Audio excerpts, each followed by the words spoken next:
తలశిల రఘురాం, నందిగమ సురేష్, నేను చెప్పేది జాగ్రత్తగా వినండి. ఇది ప్రకాశం బ్యారేజ్. ఈ ప్రకాశం బ్యారేజ్ దగ్గరికి మీరు చాలా పెద్ద పెద్ద ఇసుక బోట్లు వదలండి.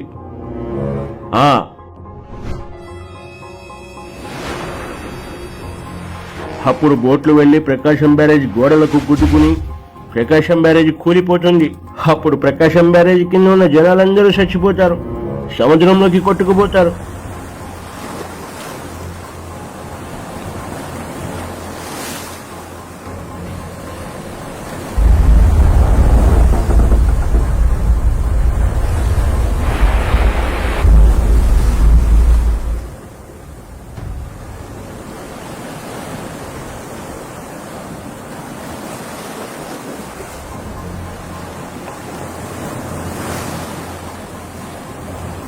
అప్పుడు చంద్రబాబు రాజీనామా చేస్తాడు, రాష్ట్రపతి పాలన వస్తుంది.